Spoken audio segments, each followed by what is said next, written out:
Hey Creepy, dans mon frigo il me reste un blanc de poulet et de la crème fraîche, donc je ne sais pas quoi faire. T'aurais pas une petite recette qui permettrait de m'en débarrasser?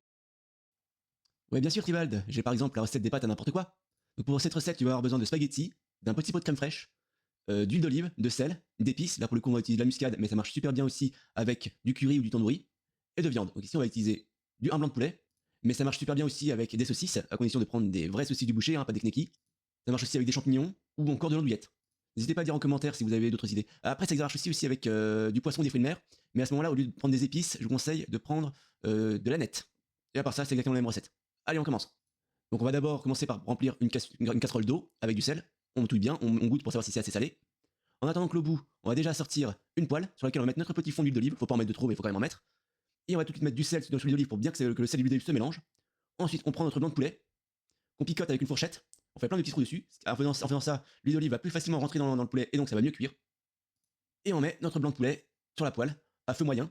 Il faut que ça cuise assez lentement parce que sinon notre blanc de poulet est assez gros, donc sinon ça cuit trop fort.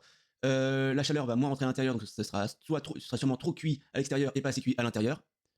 En attendant, une fois que le bout, on met nos pâtes dans la casserole. On fait en sorte que ça rentre bien dedans.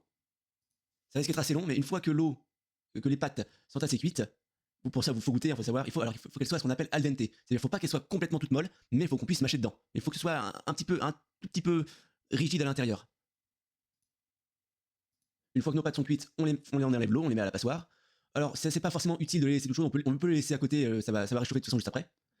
Et donc, une fois que notre blanc de poulet est cuit, on rajoute de la crème fraîche dedans. On met la crème fraîche, enfin, faut qu'il reste un tout petit peu d'huile, parce que c'est l'huile qui va récupérer tout le goût de la viande. Et on met notre crème fraîche dans l'huile d'olive. On rajoute aussi la muscade. On mélange bien pour que l'épice, la crème et l'huile se mélangent. Et une fois que c'est fait, on rajoute nos pâtes dans la crème fraîche, on termine de les faire cuire dans la crème fraîche, et à ce moment-là, les pâtes vont récupérer tout le goût de la viande, parce que elles vont récupérer l'huile d'olive et la crème fraîche qui vont se mélanger dans les pâtes, et à ce moment-là, les pâtes vont prendre tout le goût de la viande, et après, on n'a plus qu'à découper notre blanc de poulet pour que ce soit un peu plus facile à manger, et ensuite on touille tout ça, et nous avons nos pâtes au poulet. Et comme je vous l'ai dit, ça marche avec presque n'importe quelle viande. N'hésitez pas à dire en commentaire si vous avez essayé avec autre chose. Parce que j'ai déjà essayé cette recette avec des champignons, du thon, du saumon, quoi d'autre, de l'andouillette, des saucisses. N'hésitez pas à dire en commentaire si vous avez d'autres idées, d'autres ingrédients qu'on n'a pas encore essayé, dont j'ai pas encore parlé. Allez, bon appétit!